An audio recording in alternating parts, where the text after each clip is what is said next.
pomeriggio amiche e ben ritrovate sul mio canale. Devo dire sono un pochino emozionata perché da tanto che non faccio sul canale, ma veramente sono secoli che non faccio più tutorial riguardanti le paste polimeriche. Però i giorni scorsi mi sono fatta questi orecchini, li ho pubblicati e sono piaciuti tanto e quindi ho deciso di farvi il tutorial qui sul canale sperando di fare una cosa gradita. Anche perché a dire il vero ho avuto i cutter, praticamente i taglierini con cui ho realizzato questi orecchini parecchi mesi fa da Stefania Allegri, che è la titolare di Happy Molds 3D. Vi faccio vedere, ho ancora conservato il fogliettino, vedete? Facebook, Instagram, YouTube, la trovate dappertutto. Lei si chiama Stefania Allegri e quindi mi fornì questi cutter e io ovviamente li ho provati. Adesso ho deciso di fare il tutorial, però prima ci siamo sentite e visto il periodo lei ha pensato, abbiamo pensato insieme, insomma, di dare un'opportunità a tutte quelle che sono iscritte al mio canale, che è uno sconto del 10% senza minimo di acquisto, quindi su qualsiasi cifra per l'acquisto dei cutter. Io ovviamente ne ho presi, lei me ne ha inviati più tipologie, quelle che però utilizzeremo per l'orecchino è questo. Poi casomai vi metto giù nell'info box il link dell'unboxing che fece all'epoca, oppure ve li faccio vedere poi velocemente alla fine del video, vediamo quanto verrà lungo questo video. Comunque il codice sconto per chi fosse interessata ai cutter di Happy Molds 3D è praticamente Gabri-10, è uno sconto del 10% su qualsiasi acquisto. Vabbè, vi dico anche che oltre gli 80 la spedizione è gratis, però già uno sconto del 10% di questi tempi per prodotti delle nostre amiche italiane secondo me è sempre una cosa buona. Allora, passiamo poi al dunque, elenco dei materiali, quindi i cutter ve l'abbiamo detto, dopodiché ci servirà della pasta polimerica. Ovviamente potete scegliere quella che preferite, vi regolerete con la cottura. Io mi trovo ultimamente molto bene con quella della Premo, mi trovo bene anche con quella della To Do. In questo caso io avevo utilizzato questa della To Do di questo colore mescolata poi con varie colorazioni perché volevo avere un effetto metallico, però poi alla fine ho utilizzato i pigmenti, quindi in realtà il colore di fondo è relativo ma non tantissimo, l'importante è il procedimento. Quindi vi servirà della pasta polimerica, non capisco perché non metti a fuoco, ok, vi servirà della pasta polimerica abbastanza morbidina perché a me vengono i dolori alle mani se è molto dura, ho tanti di quei panetti che dovrei andare a recuperare. Dopodiché ci servirà ovviamente un matterello, un rullo da pasta polimerica, serviranno degli spessori, io ho 2 pezzi di righello, oppure vi servirebbe una macchina stendipasta per stendere la pasta. Io utilizzo dei righelli, hanno uno spessore di 4 mm, li uso da sempre, 2 pezzi di righelli, e quindi questi mi danno lo spessore. Poi trovate i prodotti ovviamente, se li andate a cercare, dovunque, su Amazon, dalle B&B, insomma tutti quelli che vendono paste polimeriche, accessori, trovate tutti questi prodotti. Io vado in economia, compro quello che proprio devo comprare, dove posso vado a recuperare. Poi serviranno ovviamente le 2 lamette, le 2 lame per tagliare il fimo, serviranno dei pennellini per prelevare i pigmenti. Ovviamente munitevi sempre di salviette imbevute per pulire le mani, qualche pezzetto di carta da forno e poi servirà ovviamente una texture. Io avevo queste texture che ho utilizzato tantissime volte, eccole qui. Sono fatte di questa tipologia, ma potete utilizzare anche le texture, quelle della Fimo, che sono sicuramente più economiche e più facili, perché ovviamente la cosa carina di questi orecchini è proprio la texture, no? Che richiama questa forma un pochino arabeggiante e che quindi ci aiuta poi, vedete, viene perfettamente, e quindi questo. Però ci sono tantissime texture, anche dei timbri che potete utilizzare insomma per lo scopo. Questo poi sta alla vostra fantasia, potete utilizzare anche dei pizzi, cioè veramente le texture io ce l'ho utilizzata questa e per fare questa tipologia è l'ideale, ma ovviamente il divertimento di utilizzare le paste polimeriche è anche, come dire, sperimentare e provare nuovi stili e nuovi modi. Ovviamente con le paste polimeriche, come già sapete, vi servirà anche un fornetto per cuocere. Con la promessa però che proverò a utilizzare questi cutter anche per la porcellana fredda e con il DAS, così che chi non vuole utilizzare paste polimeriche e fornetto proveremo anche con la porcellana fredda. Ovviamente non vi dico i tempi perché temo di non mantenere le promesse, però lo facciamo. Io ho utilizzato, nel caso di questi orecchini, ho utilizzato 3 colori, l'oro, ho steso di base e poi ho utilizzato per il contorno un po' sfumato il verdino e per la parte centrale e poi ho utilizzato un pochino di viola. Ovviamente anche in questo caso il divertimento starà a voi. I pigmenti mi sa che li ho presi dalle B&B, li trovate comunque dappertutto. Io prendo quelli per paste polimeriche perché ho paura che poi una volta cotti, mettendoci su la resina o la finitura, i pigmenti si dissolvano. Altra informazione utile, lo so, è un preambolo di 6 minuti e passo, però è proprio per agevolare tutte nel creare. Se non avete la resina UV per la lampada, per la finitura, ragazze, provate anche le vernici come la triple gloss, cioè non deve essere per forza, ve la rifaccio vedere, tipo la triple gloss, cioè non deve essere per forza fatto con la resina UV. Ci sono tante finiture, anche quelle per le paste polimeriche, che voglio dire non necessitano di lampada UV, ok? Quindi è tutto molto relativo, voi dovrete trarre spunto e poi creare di voi. Veniamo subito al dunque. Probabilmente metterò il video velocizzato, ma si comprenderà ovviamente tutto perché è di una semplicità infinita. E niente, vi lascio quindi alle immagini e mi raccomando, se non lo avete ancora fatto, iscrivetevi al canale, lasciate un commento, mettete un like, cliccate sulla campanella per non perdere tutte quante le notifiche dei prossimi video e soprattutto per non perdere quello che farò e che proverò con la porcellana fredda. E sì, perché adesso mi sto divertendo, mi ha preso così. Cos'altro dirvi? Niente, volevo mostrarvi poi anche quest'altra farfallina, avrete visto probabilmente il tutorial sul mio canale, e questo praticamente è l'altro cutter dei cabochon con cui ho realizzato il corpicino di queste falene. Se ve lo siete perso, c'è il tutorial in versione rosa sul mio canale e questo è il cutter che ho utilizzato. Niente, vi lascio al tutorial, basta, 7 minuti e passo. Ciao! Dimenticavo, serve un dotter con cui andrò a forare, o un trapanino, un anellino e ovviamente 2 gancetti, piccoli dettagli.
Come vedete, questo pigmento oro è veramente super favoloso. Io lo adoro e l'ho utilizzato più volte anche per realizzare i cabochon, quindi questi sono orecchini finiti, ma anche per realizzare, scusate, ho urtato la camera, anche per fare i cabochon con la resina, ma sono belli anche se li andate a miscelare nella porcellana fredda. Quindi questi pigmenti così minerali sono stra wow. Ovviamente potete dosare voi la quantità di pigmento e i colori secondo il vostro gusto personale. Allora, ovviamente qui la base non è bordeaux ma è nera, sappiate che quella che ho utilizzato qui praticamente è tipo un mattone dove avevo inserito un po' di fimo, di quelli perlescenti, di quelli insomma pigmentati. Adesso mi sfugge il nome, di quelli effect, ecco, ogni tanto mi perdo anche io. Niente, procedete così, quindi con questo dorato chiudete subito, perché credetemi, se vi vola uno di questi boccettini è una tragedia. Dopodiché vado, prendo l'altro pennellino che è un pochino più piccino, perché ovviamente il verde lo voglio direzionare soltanto un poco sul contorno, come avevo fatto nell'altro caso. Io ovviamente l'effetto adesso sarà diverso perché ovviamente è diverso il colore di base, però insomma in linea di massima, poi dopo vi inquadro più da vicino, vado al centro perché anche lì era andata al centro, mi raccomando siate delicate per non rovinare la texture. Poi ovviamente starà veramente a voi, al vostro puro divertimento andare a mettere il colore che più vi piace. Diciamo che con quest'oro di base è veramente particolarissimo. Questo pennellino è leggermente più duro dell'altro che ho utilizzato quando ho fatto gli altri orecchini, quindi vedete che il verde sta veramente andando ad evidenziare ancora di più. Quindi vado così.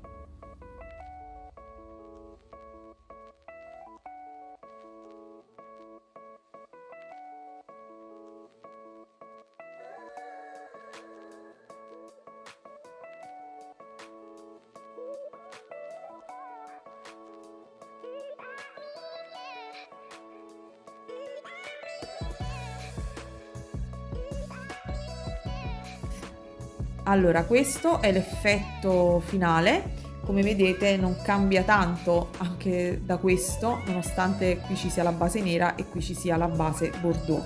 Adesso vado a mettere in forno il mio, in questo caso è Premo, vedete, va in forno massimo 130 gradi, 15-30 minuti. Quindi a seconda della pasta che utilizzate andate a decidere, a valutare la cottura. Tutte quante voi conoscerete ovviamente il vostro forno e vi regolerete di conseguenza.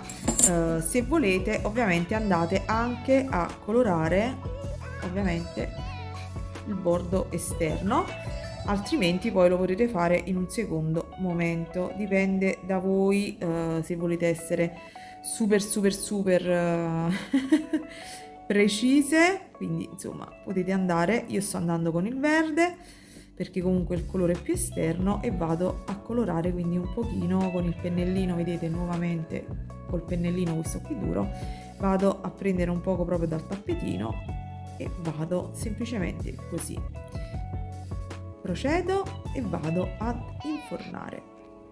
Ok, i forellini li farò dopo, vado a mettere in forno e ci vediamo dopo. Probabilmente non userò la resina UV ma utilizzerò la triple gloss, così vedremo anche la differenza di effetto, sperando di non fare un disastro.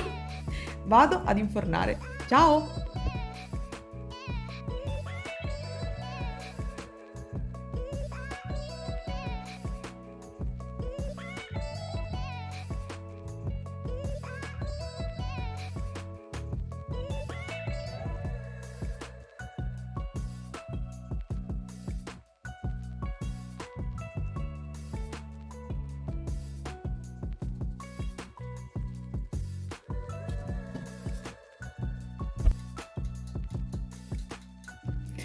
ed eccolo, sono sfornati da una mezz'oretta ed eccoli qua. Ve li mostro tutti e due vicino. Questo ovviamente è il primo, questo è quello che ho realizzato adesso. Ovviamente non c'è la finitura. In questo caso non passerò la resina come ho fatto qui, ma passerò una finitura a pennello, la triple gloss. Vi mostro anche quest'altro. Il retro semplicemente, poi ve lo mostrerò un pochino velocizzato, andrò semplicemente a grattare un pochino ed a passare una finitura lucida, quindi non faccio lo strato di pasta polimerica dietro e inforno nuovamente. Insomma, io quando faccio gli orecchini con le paste polimeriche cerco veramente di farli in modo semplice e super veloce. Ovviamente se uno decide di fare solo questo come mestiere allora il discorso cambia, è carino fare anche la finitura con una texture, mettere un timbro col proprio logo. Io mi dedico ad altro, questo insomma è divertimento e mi piace farne per me e per qualche amica ogni tanto. Quindi io andrò a passare una finitura lucida, la triple gloss, con cui mi sono sempre trovata molto bene. Voi se volete resina OV stendete, vi metterò casomai un video di riferimento oppure la passerò su uno di questi due elementi, casomai questo, perché su questo bombato direi proprio di no. Vado a staccare, questo ovviamente l'ho messo sulla carta d'alluminio. Questo è il retro, carino perché ovviamente voglio fare un esperimento con questo, che ovviamente condividerò sempre con voi sul canale. Quindi farò due versioni di puntini puntini. Niente, vi lascio al video velocizzato e niente.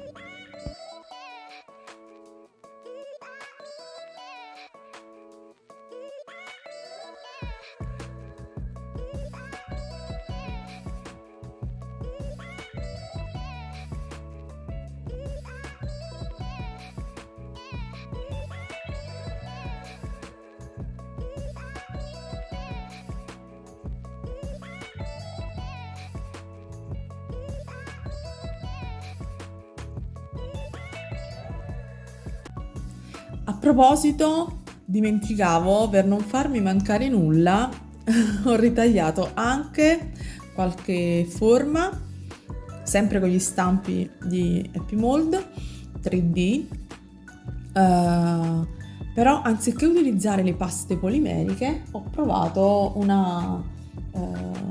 la porcellana fredda che praticamente asciuga all'aria e poi le andrò a decorare. Non ho decorato o colorato prima la pasta proprio perché voglio provare a divertirmi con le decorazioni, quindi prossimamente anche questi. Si crea. Ciao! Procedo poi prendendo una lima a levigare il fondo del mio elemento in pasta polimerica. Come vedete prendo anche le carte abrasive di varie grammature. Ovviamente più è grande la grammatura della carta e più sarà sottile la levigatura. Io ovviamente ne prendo solo due e dopodiché passo con verniciare il retro. In questa immagine vedete che sto utilizzando la triple gloss, gli elementi invece più piccoli li vernicerò con un altro metodo, prima con l'acrilico, quindi senza levigare passerò un acrilico nero, quindi vi sto mostrando un altro metodo, e dopo che sarà asciugato l'acrilico nero ci andrò a passare una finitura acrilica, quella a pennello, insomma tipo uno smalto, quindi diciamo che vi mostro in questa immagine le due differenze, quindi tra quella con la triple gloss e quella con lo smalto acrilico e acrilico nero.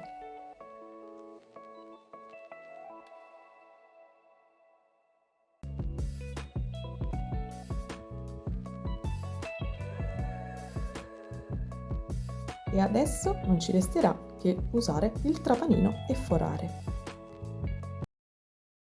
Vado semplicemente a prendere i miei due pezzi, vi mostro quello con la triple gloss e quello invece con la vernice acrilica. Vado poi a prendere il mio trapanino manuale e centro bene insomma il mio pezzetto di fimo appena lavorato e vado ad effettuare semplicemente il foro.